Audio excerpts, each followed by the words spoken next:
In our previous conversation on the sachet alcohol ban, we examined Nigeria's drinking culture, the pathway into alcohol use, and the very real harm it can cause.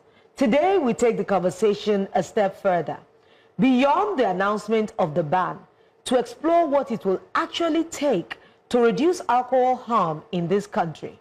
Because policies alone do not change behavior. Awareness does. Support systems do. Cultural shifts do. So if Nigeria is serious about protecting young people and reducing alcohol-related damage, what must follow this ban? We're joined in the studio, this time in person, by David Folaranmi, Chairman, Board of Trustees of the Association of Advocates Against Alcohol Harm in Nigeria. He's also a substance abuse recovery coach, mental health advocate, and therapist. So, David, it's so good to see you in person. Thank you very much. We have been hailing him off the camera. Welcome to the show. Thank you very much for having me. Okay, so let's take a look at what research says. It says that when alcohol becomes cheaper and easier to access, it often lowers the barrier to experimentation, especially for young people. But if it is that access is restricted, does it actually change behavior? Or do the deeper drivers of substance use remain? So, David, for someone who's worked directly with people who are navigating their recovery process and addiction, how much does easy access to these substances influence the decision to start or to continue drinking? Okay, so availability leads to an increase in consumption of alcohol. So if it's not available, it's going to decrease, definitely. It's going to decrease because if it's not there, then you can't consume it. Of course, there are other factors. Good, I was going to get to that. Yeah. There are other factors we need to put in place when we say availability leads to a decrease, an increase in consumption of alcohol. There are other factors that need to be put in place. However, we've seen that in a controlled environment, when you take out the alcohol and it's not available, then you can't consume it. Of course, like I said, there need to be other factors you're going to put into the mix to ensure that you get the result you want of a decreased use of alcohol intake. But research has shown that when you take out availability, it decreases the risk. And also the early initiation into use, first-time use. So once it's not available, first-time use will not occur. Okay, I get that one.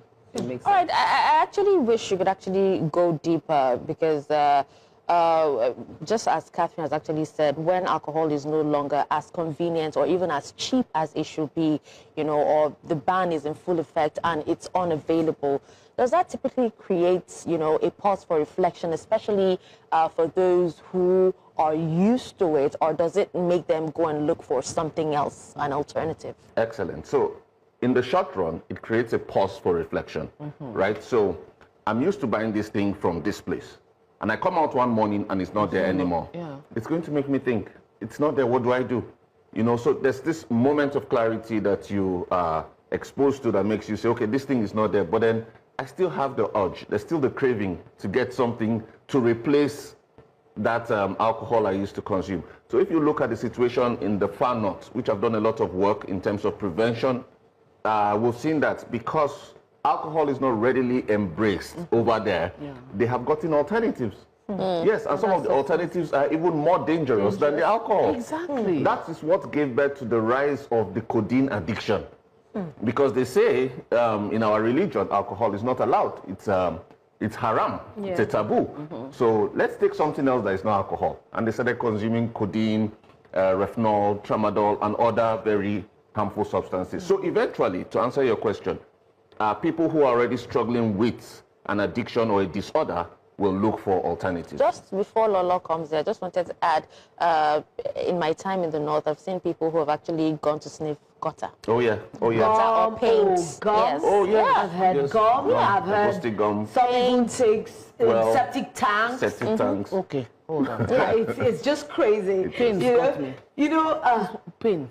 Yes, Yes, the smell of it. Yes, the smell of it. What does it do, please? It intoxicates. Yeah. Yes, it gets you high. It's a momentary high. You know, let's even look at it again, that beyond availability. Yeah. Because we're talking availability, we know that that's like easy access to these things.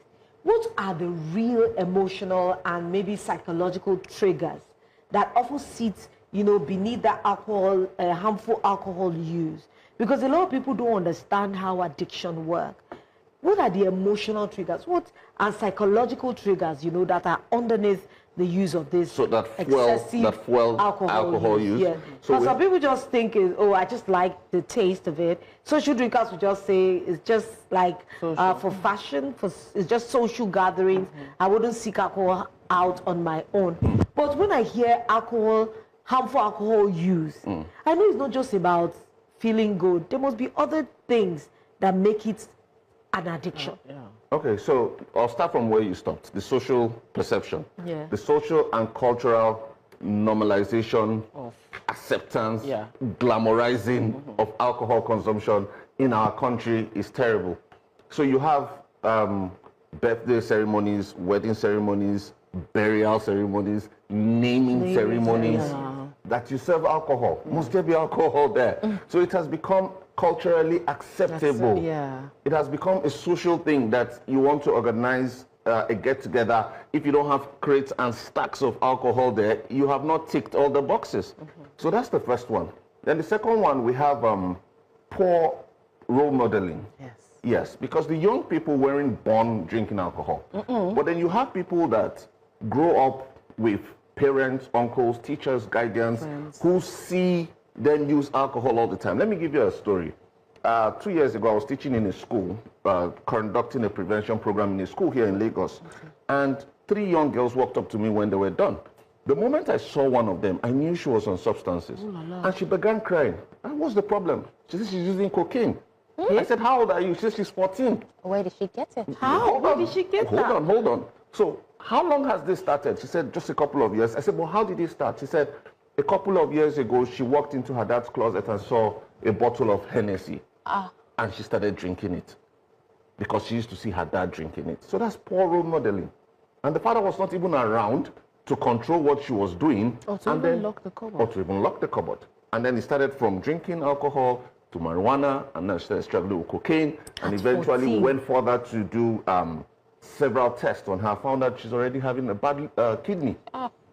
She had to be flown to India. So you see, poor role modeling, acceptance socially and culturally. I'll give you another story. I have quite a number of stories. A man came to our facility, our rehabilitation facility, to see his son. And he snuck sachet alcohol inside the cooler of rice he brought. But then because we have eagle-eyed staff who would always search, they had to dig in, and then they found 2 sachets of alcohol. His own son. And he said, he got angry and said, in his place, alcohol is not a taboo. So why is your son in rehab? Exactly. Your son in rehab. I don't understand. So you see, there's the acceptance, there's the mindset that it's okay. And we have to correct that. We really do need to correct that. That's where all of this should start. Okay, so in moving to correct this, so the NAFDAC, the National Agency for Food and Drug Administration, are looking to enforce a total ban ban on the production and sale of alcoholic beverages in sachets, small PET bottles, and glass bottles below 200 ml. Excuse me.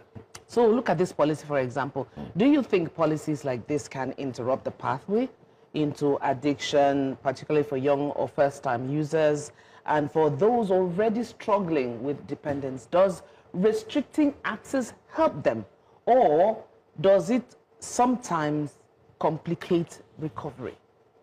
Okay, so again, in the short run... Someone said, we don't have a problem with policies, it's the implementation. The implementation and the enforcement. So again, in the short run, it will help certain people. In the short run. In the short run.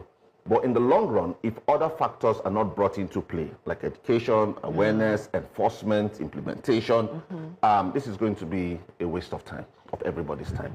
As chairman, board of trustees of the Advocates Against Alcohol Harm in Nigeria, we have engaged the NAFDAC DG quite a number of times and the Federal Ministry of Health to come up with an alcohol policy in Nigeria that I know will save millions of lives. But like I said, there's so many other factors that need to be put in place. We need to dig deep, to say from the grassroots, we have to educate again, create the awareness again. A lot of people don't even understand why we are saying there should be a ban on sachet alcohol. They don't. Like the videos you played last week when people were complaining bitterly about it. So the second part of the question asks if it's going to just create an avenue for them to look for something else. Yes, and that could also be the fear. That could also be the fear. When codeine was banned, how much was a bottle of codeine at the time? 200, 500. How much is codeine now? 16,000. Wow. In Abuja at least. 16,000. And it is still sold.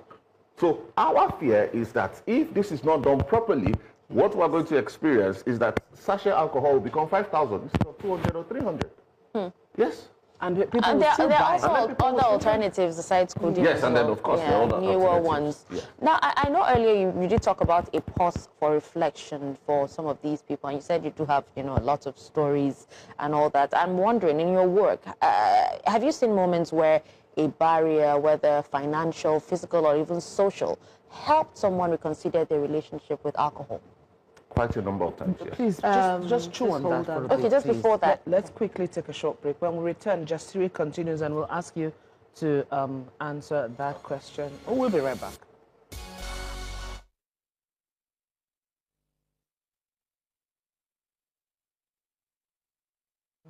Welcome again. So many questions we've been, asking our guests today, David. But before we went on that break, Dashin was asking a question. Yeah, I wanted you to give us, a few examples, in your line of work, if there have been moments where some of the barriers that I mentioned, financial, social, were able to help someone reconsider, their alcohol intake or their relationship with alcohol.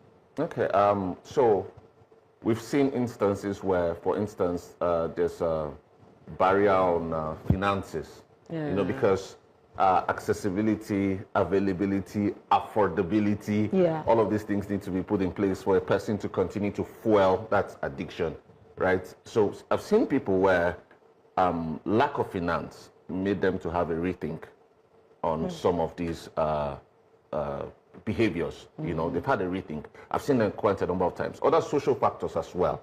When they've been disintegrated from the community, their families, they've been ostracized. Yeah. That's a social factor. And this has made them to sit down and think. But were they able to maintain it? Yes, I have seen. That's what I was going to say, that these are isolated cases. It's probably 1 or 2% of all of the people I've come across. Usually you need other interventions to help them to maintain that in the long run. But yes, to answer your question, I've seen a few people who have been able to break out because of some of these factors you mentioned. Yeah, when it comes to these things, like I was just saying that maybe because I have seen addiction very close. And I know how it looks as if it's not harmful in the beginning. So I want to know that, how do you differentiate between experimentation and when it now turns to harm? Because sometimes they'll say a glass of alcohol will probably not do you in, or an occasional binge here and there.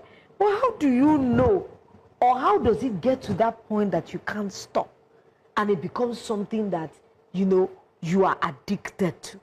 Because I maybe I've seen alcohol abuse in my own family. I've seen higher substance abuse, and that's what I tell my children. I said, see, that means you are susceptible to some of these things. So we don't even experiment, because I tell them that stopping is different for different people.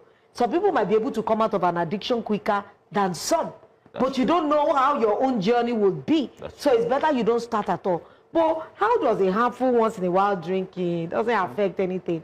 How does it become an addiction? Okay, so we'll talk about personal vulnerabilities. So like you have already mentioned, it's different with different people. You put two people here, they have the same. I had a story again. I was invited to a case where twins, a brother and a sister, drink alcohol.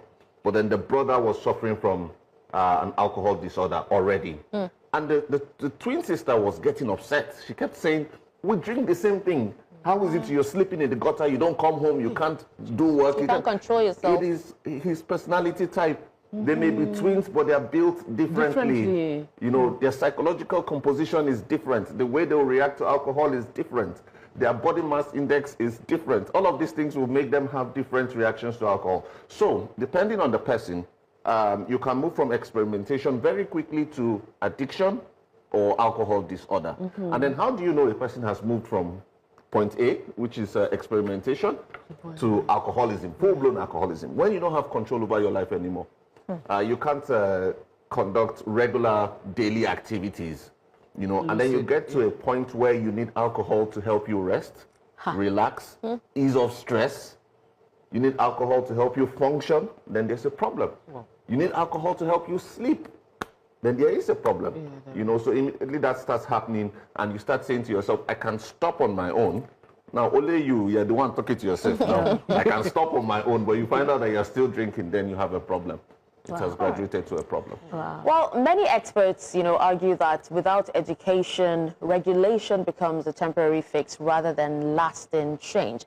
Now, David, before we look at the education gap when it comes to alcohol consumption in Nigeria, we hit the streets to find out what Nigerians think of the ban. Now, here is Jasiri on the streets. I don't support government buying sachet alcohol. That's the only brand people could afford. Bottles of beer are expensive, let alone the spirits and wine. Much, much dear and costly. If they ban sachet alcohol, people are going to protest. I really support the government banning such, because it's really endangering people's life. And we have so many of it out there. We have the good ones, the ones that are not, you know, from the company. You know, little children, they don't have control over some of the things that they take.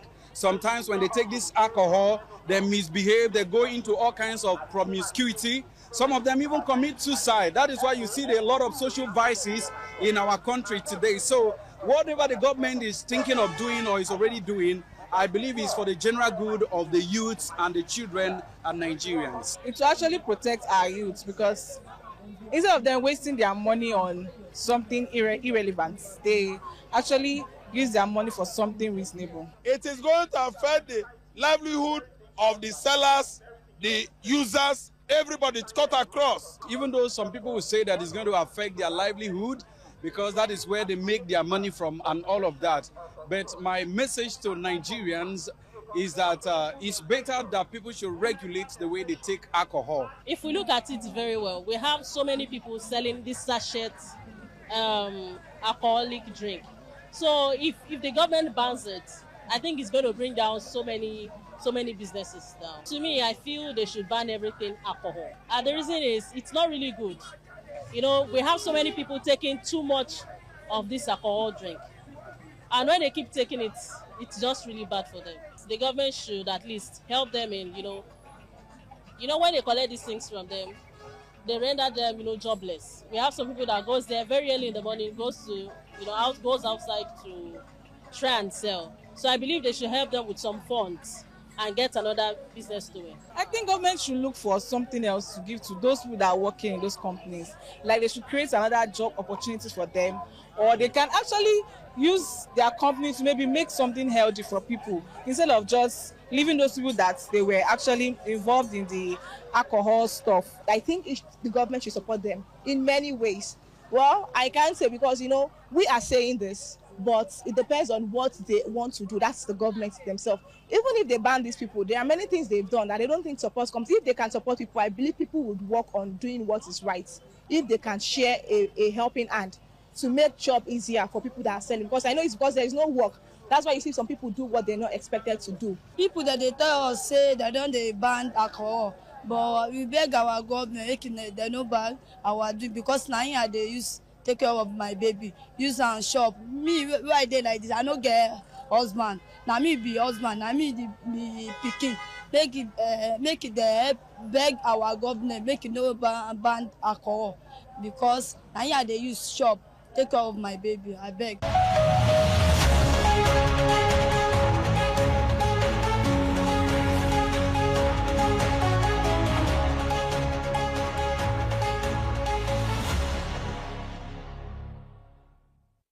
Oh, well, there you have it. That was Jasiri on the street. So, David, what do you think about the responses from these? So I have to put myself in their shoes. You heard somebody say, for instance, I don't have anything else to sell. Yeah. This is all I have. And then you wake up one morning and the government says, I'm going to take this away from you. So we have to look at it from both sides of the coin. What I would have expected our government to do was to create long-term awareness on this. Right? Before implementing or before coming up with a ban. Yeah. You know how the tax thing is? We've been hearing since last year. Do you remember when BVN was going to come out? They kept on making noise about it. So they should have given ample time. You know, they should have gone into the streets, told these people that, look, a time is coming, which is very soon, where we're going to ban this. And these are the reasons. And also we had some people say it's a ban on alcohol. It's not a ban on alcohol. Nobody's asking for a ban on alcohol. It's to create regulatory measures, you know, so that we can reduce the harm alcohol is causing. You know, David, I was listening to one of them and I heard that woman that sells it. She says, oh, this is how I take care of my family, this is how I take care of my baby. But do you think Nigerians really understand the health risks linked to alcohol? Or we still have a lot of awareness to do, because you can see that they are not talking from a point of the implication. That woman selling alcohol, can she drink it on her own, or can she allow her husband consume it, or can she give it to her baby? I don't think they really understand if you tell me that this thing is killing, can kill someone. I get it. Would I want to continue selling something that kills someone? You are a peddler. You sell cocaine, but yet you don't use it. So you that is selling it to people, you don't know the implication. If you were that sure of what, are you using it? Are you, is your family member using it? So that's where, that's your how mom will say, that means if your juju is really working, if you trust it, then if you say you did something that will not make bullets to enter someone, then you should eat it first, then tell them to shoot you, so that you can show people that, yes, my juju works. So first of all, I don't think they understand the health implications of consumption of these sachet alcohols. We're just talking about it off air, and these things are, it's almost as if you're consuming ethanol. They're not distilled. You know, the health risks outweigh the profit margins from sale and peddling, because that's what it is now, because it's banned. So if you're selling it, you're peddling of this sachet alcohol. So I think there's still a very wide gap. And I think relevant government agencies, the media, the schools, religious settings, and all of that need to do more work in putting out the word out there that this is the situation on ground. These things are dangerous for consumption, and these are the reasons why they are dangerous. We need to educate the people. Because right now they just think you're taking their livelihood from them. And I'm even looking, they said they're banning it, but honestly, I can't lie to you, I don't see anything yet. No, it's everywhere. It's on my way here. It's everywhere. Well, is it just awareness they're doing now, or they have started physical enforcement? Yes, no. Because I am still seeing it everywhere. And I think in the beginning there was physical enforcement, but then it stopped. So now you even have more of them out there. Selling. No, but the thing is, it will take a while for it. It's going on. It's like when you're treating malaria, it doesn't just end in one day. It leaves your body gradually and gradually. I think that's how it's going to be. It's like when you haven't pumped water in a while and you pump water, there's brown water first and then flows. But then shouldn't they start with production? Because they're still producing. So the production of some of these sachet alcohol are done in a clandestine manner. Of course. Have you ever, I know where Nigerian Breweries is, I know where Guinness is. Please, can you tell me where some of these places, these things are manufactured? Backyards. People's backyards. They don't even know where they are manufactured. David, for me, my interest is the biggest disconnect. Today, where do you think the biggest disconnect, in your experience, where do you think the biggest disconnect occurs, takes place? Is it the homes? Is it schools? Is it media messaging even? Or is it the communities? Where? So, first of all, I want all of us to agree that the way out of this is prevention. Yes. That's what I've always said. Now, for me, prevention has 5 cardinal points, right? First of all, the home. I've always reiterated that if we're going to reduce substance use, which includes alcohol use, consumption, to the barest minimum, prevention must start in the home. And then after that, the next line of defense, like I like to call it, is the school. Yes, if we miss it in the homes, the school shouldn't miss it. But unfortunately, right now, what are we experiencing? People who are in schools consuming alcohol, using substances, even in elite schools that you pay millions of naira to send your kids to. And then you find out that they come home with a drug problem. And then we have the media-based prevention. You know, when you take part of your time on air to put out the message that these things are wrong, people listen. You know, people pay attention, and you are contributing to drug abuse prevention. And then religious settings, our pastors, our imams, our alfas, everybody needs to start putting this message in their sermons. You know, you need to put it out there. And of course, the community-based prevention. If you see something, you say something. Why this works abroad, community policing, is because everybody is a part of it. People are used to saying something when something goes wrong. But here you could be driving home, you see a young child, less than an underage child, consuming alcohol. You just turn your face and continue driving because it's not my child. So you failed in community policing. So if we want to get it right, we need to get it right on all of these 5 fronts. So how early should, conversations about alcohol realistically begin, and what does effective alcohol education look like, in practice? Do we need to scare them? Okay, so I've always said that effective prevention starts in the womb. I'll explain that. I'll explain that. So once a child is conceived into a home that has peace, stability, no drug use, you have already put in place protective factors that help that child. Study has shown that once a child is born into a chaotic environment where there's... that's fertile ground. Yes, that's fertile ground. That child is already predisposed. It's already a risk. It's already a high risk of using substances or consuming alcohol. But the actual conversations now start from the age of 3 to 6. Because they must be age appropriate, they must be not just informative, but conversational. So, for instance, you're having the conversation between 3 and 6. We're not telling a 3-year-old about alcohol. You're telling a 3-year-old about setting boundaries. You're teaching a 3-year-old about obedience. You're teaching a 3-year-old about emotional regulation. Yes, I have 3 daughters, and we are already teaching them some of these things. So if you have a child who is 3 or 4 or 5, and he or she cannot control her emotions, that child is already showing signs of defiance in future. So you have to pay attention. And then you now go to 7 to 10. When a child is 7 to 10, you can actually start educating a child on even prescription medication. So you just don't take paracetamol in front of a child just because the child is watching, and the child is finding out that you're drinking something because something is wrong with you. If you don't educate that child that this is the reason why you're drinking it, and it must be under the guidance, strict guidance or prescription of the doctor or your parents, then it's a problem. Please, I need to just, this thing you said, I never saw it before until you said it. I saw it in a film where this little girl picked up her mom's antidepressants and went to give her friends. That my mom says this just takes your fear away and helps you to sleep and relax. And she shared her mother's antidepressant to her friends in school that to take their fear away. Just because she saw it. Parenting is huge on different levels. And when we sit on this table and have conversations about parenting, people just think that we're trying to scare them, and young people. Not everybody has businesses being parents. Because being parents is a lifelong work. It's a job description that you have to continue all your life. Because imagine how you're breaking this down. From 0 to 3, you do this. From 7 to 10, and I'm looking at you like, Nigerians, I don't think we have that time to even sit down and dedicate the time that we need. So I like it when you say that the 5 cardinal points, if you miss it at home, the school shouldn't miss it. Because parents are working.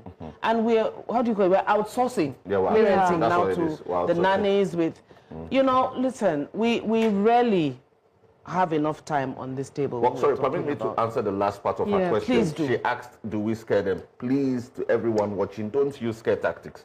I say it everywhere. It doesn't work. It doesn't work anymore. So it is counterproductive. Whatever preventive measures you're putting out there must be evidence-based, must be factual, must be conversational. I don't think Catherine agrees that, it doesn't. No, sometimes it does. It's scare tactics, I feel, scares some children. Give me an example. Like what? Juju Calabar. So you tell them if you drink, you're going to die? That's scare tactics. And then they see some of their faves drinking large bottles and then they're large. No, not be so. When you sit down and you carry your slippers, you carry a stone close to you, and you carry a broom and carry cane. And you sit down and tell your children that, listen, if you want to be mad on the streets, it's not from this family, it's going to happen. Because in this family, we do things like this. But if you refuse to hear what, Life with tissue on it. Okay, no, these so are the languages. So this is language that Nigerian parents I thought you meant like scaring them that if you take this will happen. No, it's not that. And also, nobody has the time. I don't know if parents have the time to be conversing, like you say, let me hold your hand. But that's intentional parenting. You have to create that time. I wrote a book, having the drug conversations with your children. Do you know it's different? So people can't even have sex conversations with their children, David. We just need to. You know, if we say that these cardinal points you mentioned, and we're able to harness it very, very well. What do we say? Because most of the time, why I focus on the home more is because that's where the children are born, and that's where they grow, and that's where they nurture them. So what more can parents do? Because the influence of the social media too. I see a lot of their faves drinking. It's like I'm making it look glamorous. You know, I just saw myself doing like this. I don't really understand what she is doing. But I won't lie to you, I don't watch music videos in my house. No, we don't. I don't. Well, how do they know? Because one day I was watching, this is a different layered conversation. I was doing like this. Lolo is doing certain things. Have you not heard the clock kids them? I don't even know how to. I just heard that one yesterday. And then there's the, listen, David, I want to say thank you so much for coming to. Thank you for having me. And we hope, on behalf of the ladies and I, we hope to see you again. Definitely. Thank you so while we have these conversations, guys, Nigeria continues to navigate the realities of the sachet alcohol ban. As we do this, one thing becomes increasingly clear. Reducing alcohol harm is not just about restricting products. It's about understanding people, behavior, and the support systems that help individuals make healthier choices. Because behind every policy are real lives, real families, and real futures. David, once again, we say thank you. David is the chairman of the Association of Advocates Against Alcohol Harm in Nigeria. He shared his insights and helped us deepen this important conversation. And thank you for starting your morning with us here on Jasiri, where we don't just follow the headlines, we explore what they mean for all of us. Until tomorrow, it's goodbye. Arrivederci.